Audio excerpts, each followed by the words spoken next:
acum filmează The Resurrection, Îți dai care seama? se pare că dacă primul film a avut buget de 30 ceva de milioane și a avut încasări de 370 și a provocat un val de reîntoarceri, că de fapt asta a făcut.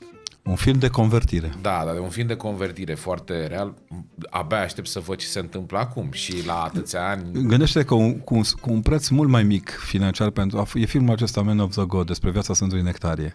Nu știu, Oamenii au n-am nevoie văzut. de sinceritate. Sau Sârboaica a făcut un film despre Sfântul Nectarie din Eghina. Dur. La adresa... The Man of God? Da, frumos filmul. Făcut absolut remarcabil. Deci, oamenii au nevoie de sinceritatea asta. Povestea cu Hristos e plină de adevăr.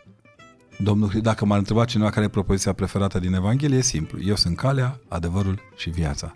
Nu o cale oarecare, nu un adevăr oarecare și o viață oarecare. Noi ne încăpățânăm să ne aruncăm în iad. Iadul nu mai există. Asta e biruința lui Hristos în Vinerea Mare.